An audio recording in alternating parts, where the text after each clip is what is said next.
Di sebuah sudut kota yang ramai, hiduplah seorang pria bernama Bima.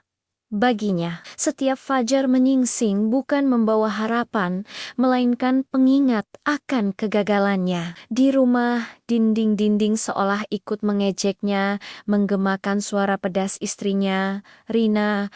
Penghasilan segini mau menghidupi keluarga.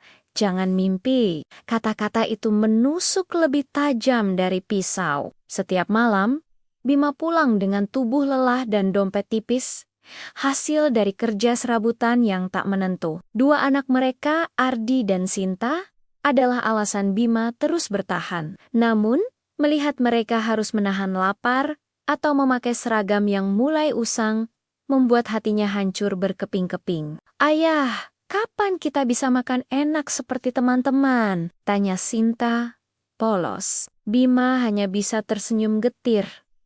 "Sabar ya sayang, nanti ayah belikan yang paling enak." Janji yang sama, yang selalu ia ucapkan. Di mata Rina, janji-janji Bima hanyalah bualan. "Pembohong, penghayal," teriaknya suatu hari saat Bima gagal membayar uang sekolah anak-anak tepat waktu. "Kerjamu apa saja? Hanya bicara besar, tapi tak ada bukti. Aku malu punya suami sepertimu." Hinaan itu disaksikan oleh tetangga yang lewat. Bima hanya bisa menunduk, menelan rasa malu dan sakit yang luar biasa. Baginya, julukan si pembohong terasa lebih berat dari beban pekerjaan apapun. Bima sudah mencoba segalanya. Dari menjadi kuli bangunan di bawah terik matahari, menjadi ojek dengan motor tua yang sering mogok, hingga menjual gorengan di pinggir jalan yang seringkali tak laku. Setiap tetes keringatnya seolah menguap tanpa hasil. Ia merasa seperti berjalan di atas treadmill, terus bergerak, tapi tak pernah sampai ke tujuan. Ia sering duduk sendirian di malam hari, menatap langit, bertanya pada Tuhan, "Mengapa jalanku begitu terjal? Apa yang salah denganku?" Malam itu adalah titik terendahnya. Setelah pertengkaran hebat dengan Rina karena beras di rumah benar-benar habis, Bima pergi tanpa tujuan. Ia duduk di sebuah taman kota yang sepi. Air matanya akhirnya tumpah.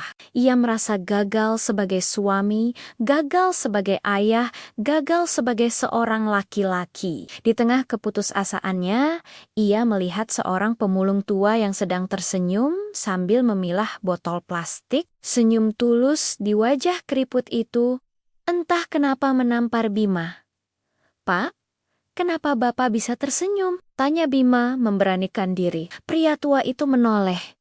"Nak, hidup ini memang berat, tapi kalau kita terus mengeluh, bebannya jadi 2 kali lipat. Saya syukuri saja apa yang saya dapat hari ini. Besok kita usaha lagi."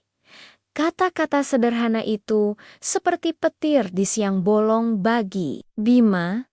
Selama ini ia fokus pada apa yang tidak ia miliki, bukan pada apa yang masih bisa ia perjuangkan. Malam itu, Bima tidak tidur. Ia mulai berpikir, apa keahliannya? Ia teringat masa mudanya.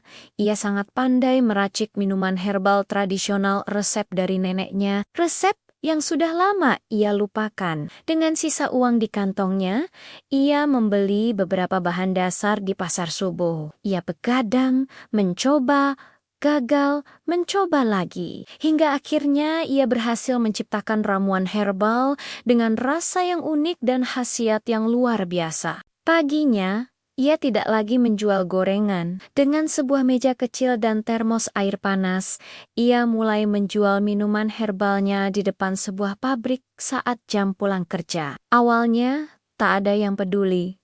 Mereka hanya melirik aneh. Bima hampir menyerah. Tapi ia teringat senyum pemulung tua itu. "Besok kita usaha lagi," bisiknya pada diri sendiri. Ia tak pulang. Ia pindah ke dekat stasiun kereta. Di sana, seorang bapak tua yang batuk-batuk mencoba minumannya. "Wah, enak sekali ini, Nak. Tenggorokanku langsung lega," ujarnya. Dari mulut ke mulut, minuman herbal Bima mulai dikenal.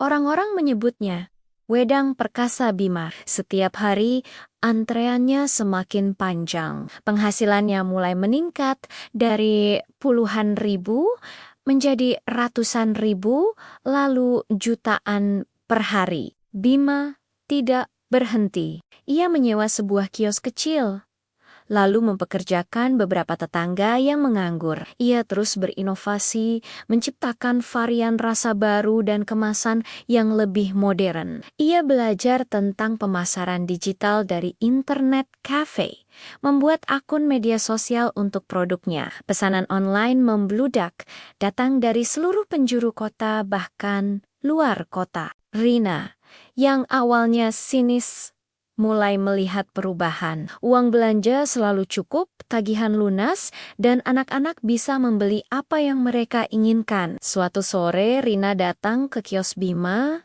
dan melihat suaminya dengan tatapan yang berbeda. Di sana bukan lagi si pembohong yang ia lihat, tapi seorang pejuang yang sedang memimpin pasukannya. Tanpa kata, air mata Rina jatuh. Ia memeluk Bima. "Maafkan aku, Mas. Aku salah." Waktu terus berjalan, 5 tahun berlalu. Wedang Perkasa Bima kini menjadi perusahaan minuman raksasa. Pabriknya berdiri megah di pinggir kota, mempekerjakan ribuan orang. Bima, pria yang dulu dihina dan direndahkan, kini menjadi orang terkaya di kotanya. Rumahnya megah, mobilnya mewah, tapi hatinya tetap sama. Ia tidak pernah lupa dari mana ia berasal. Setiap akhir pekan, ia dan keluarganya akan kembali ke taman kota tempat ia dulu menangis. Bukan untuk meratapi masa lalu, tapi untuk berbagi makanan dan minuman kepada mereka yang membutuhkan. Ia sering berbincang dengan pemulung tua yang dulu memberinya inspirasi, yang kini sudah ia anggap sebagai ayahnya sendiri. Anak-anaknya, Ardi dan Sinta, tumbuh menjadi anak yang rendah hati dan dermawan. Bima telah membuktikan, ucapan bisa menjadi kenyataan jika diiringi dengan perjuangan tanpa henti. Ia bukan lagi si pembohong atau si penghayal. Ia adalah bukti nyata bahwa dari titik terendah sekalipun, seseorang bisa bangkit dan meraih bintang tertinggi. Selama ia tidak pernah berhenti percaya pada proses dan pada dirinya sendiri. Kisahnya menjadi legenda, sebuah inspirasi bagi seluruh kota.